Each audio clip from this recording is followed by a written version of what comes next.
Welcome back. नई जिंदगी के ख्वाब, मां बनने की उम्मीद और मोहब्बत के रिश्ते पर कायम रिश्ता। लेकिन जब ये ख्वाब अपनों के हाथों टूटे, जब तहफ्फुज की जगह जख्म मिले, तो वो रिश्ता सिर्फ एक कैद बनकर रह जाता है। आज की जुर्म कहानी एक ऐसी मासूम लड़की की दास्तान है जिसने ससुराल में कदम रखा तो नई उम्मीदों के साथ, मगर वही ससुराल उसके लिए मौत की आगोश बन गया। आखिर एक हामला मासूम लड़की से इतनी दुश्मनी क्यों? क्या हमारे मुआशरे में औरत आज भी सिर्फ बर्दाश्त का दूसरा नाम है? ये नौजवान लड़के जो मोहब्बत, एहतराम और तहफ्फुज का वादा करते हैं, कैसे कातिल बन जाते हैं? क्या उनके हाथ रोकने वाला कोई नहीं? सवाल ये भी है, जब ऐसे दिल दहला देने वाले वाकयात सामने आते हैं तो हमारा निजाम इंसाफ, हमारी पुलिस, हमारे समाजी रवैये किस तरफ खड़े होते हैं? क्या आसिया जैसी बेटियों के लिए इस मुआशरे में कोई जगह बाकी बची है? ससुरालियों के जुल्म और तशद्दुद से बहुओं के कत्ल के वाकयात का सिलसिला जारी है। आज की इस स्टोरी में हम मुल्तान में थाना पुरानी कुतवाली के इलाके कोटला टोले खां में 23 साल आसिया को ससुरालियों की जानिब से तशद्दुद करके कत्ल करने की तफसीलात सामने लाएंगे और जानेंगे कि 23 साल आसिया को ससुरालियों ने किस तरह कत्ल कर दिया और इस वाकये को डकैती का रंग देने की कोशिश की गई। पुलिस ने इस वाकये का मुकदमा दर्ज करके किस तरह मुलजमान को गिरफ्तार किया, इस हवाले से मुकम्मल तफसीलात आज की इस स्टोरी में जानेंगे। आसिया की कहानी खत्म हो गई, लेकिन उसके सवाल जिंदा है।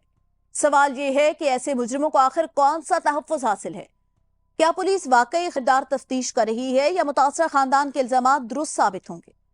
क्या हमारे अदालती निजाम में इतनी ताकत है कि वो कमजोर को इंसाफ दिला सके? और अगर नहीं तो वो कौन सा कानून है जो एक हामला औरत को तहफ्फुज ना दे सके? अगर आसिया को इंसाफ ना मिला तो फिर हर बेटी, हर बहन, हर बीवी इस अंदेशे में जीने पर मजबूर होगी कि कहीं वो भी अगली आसिया ना बन जाए। ये सिर्फ एक कत्ल नहीं, एक चीख है जो अब भी आदिल की गलियों में गूंज रही है। क्या कोई है जो इसे सुनेगा? नाज़रीन, अपने इर्द गिर्द की आसिया को पहचानिए। शायद वो आज जिंदा हो लेकिन खामोश हो।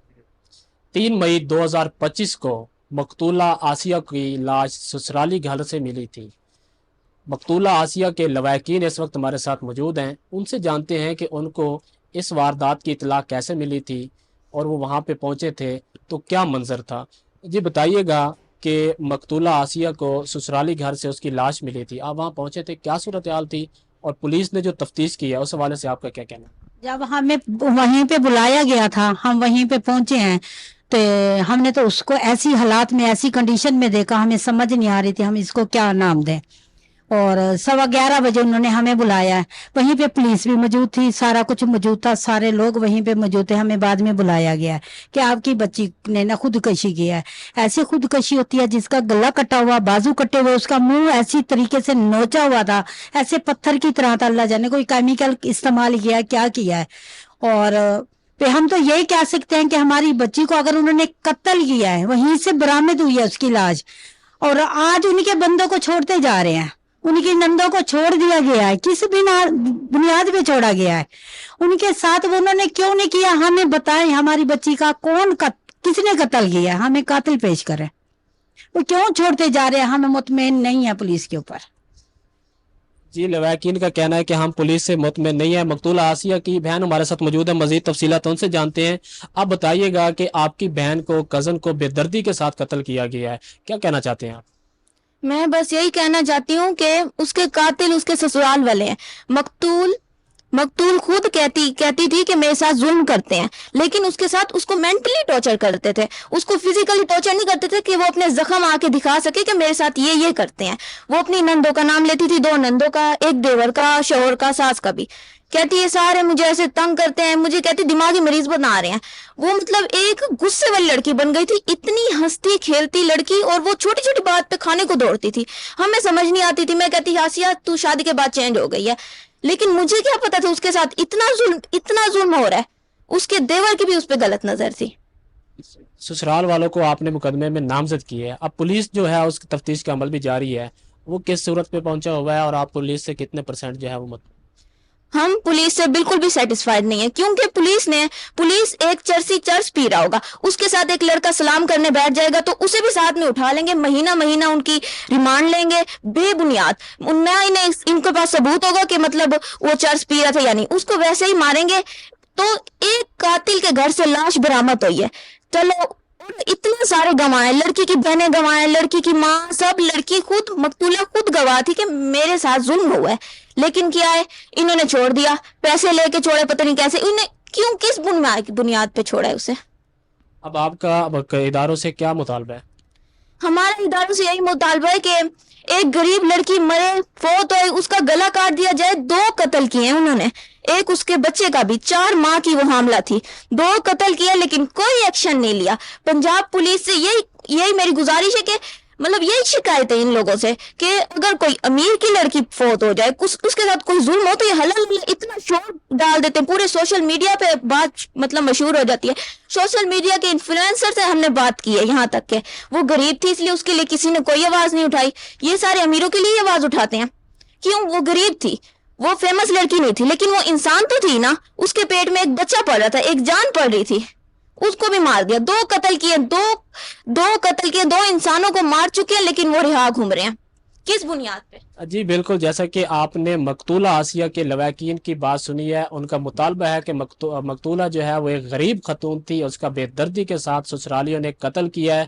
آج بھی ان کے جو لواحقین ہیں وہ انصاف کے لیے اپیل کر رہے ہیں۔ رات کی تاریکی میں سسرالیوں کی جانب سے مبینہ طور پہ قتل کر دیا جاتا ہے۔ ہمارے ساتھ مقتولہ آسیہ کی ایک ہمسائی موجود ہے، محلے دار، ان سے جانتے ہیں۔ جی ہمیں بتائیے گا کہ مقتولہ آپ کی ہمسائی تھی، وہ کیسی لڑکی تھی اور اس کا قتل کیا گیا ہے، یہاں پہ کیا فضا جو ہے وہ قائم؟ میں بیٹی آئی اچھی آئی ہمسائی آئی میں اتھائی دی راون والی ہاں بیسا دیتا سے جھگڑا کرینے ہیں وال مار کے ساٹ کے شادی تے چلے گئے، شادی کلو بعد آ کے تے انہوں نے اطلاع دیتے بھی کندھا ٹپن ہے ڈاکو ہیں، چوگر کو مار گئے، قتل تے چوگر یکی قتل تھے پہ سراخ ان مشین نال سراخ کے تے منہ دے پتہ نہیں استری ماری نے کیا ماری نے او یار مان اتو جی میں خربوزے دے ڈلیا کڈیا نہیں ہوئے ہیں اسا اتھے جانے بہت ٹھیک ٹھاک شریف چوئے رہی بس آپ کا کوئی مطالبہ ہے یہاں علاقے میں اسے قتل؟ ہاں بھئی قتل کیتے ای کو سزا ملی ونجے انہاں کو، ان دے گھر والے کو، ان دے ڈیر کو، ان دی ساس کو، ان دے ننانا کو، انہاں نے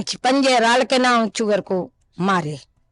بالکل، جیسا کہ آپ نے محلے دار خاتون کی بات سنی ہے، ان کا بھی یہ کہنا ہے کہ مقتولہ آسیہ کو بے دردی کے ساتھ قتل کر دیا گیا تھا۔ محلے دار بھی جو ہیں وہ بھی اپیل کر رہے ہیں کہ حکومت وقت اس پہ فوری طور پہ نوٹس لے اور قاتلوں کو سخت سے سخت سزا ملی جائے تاکہ اس طرح کے جو واقعات ہیں وہ آئندہ رونما نہ ہو۔ ناظرین، جرم کی یہ دنیا ایک اندھیر نگری ہے جہاں لالچ، نفرت اور خود غرضی کے سائے ہر راہ پر، ہر دہلیز پر منڈلاتے ہیں۔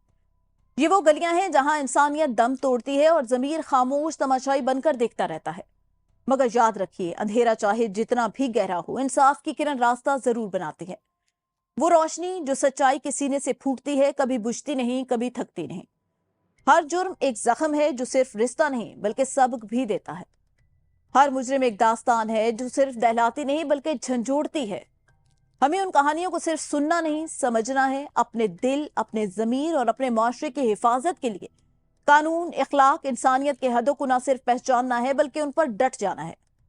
ناظرین، یہاں لیں گے ایک بریک اور بریک کے بعد پھر حاضر ہوں گے، تو ہمارے ساتھ رہے گا کیونکہ جرم کہانی ابھی باقی ہے۔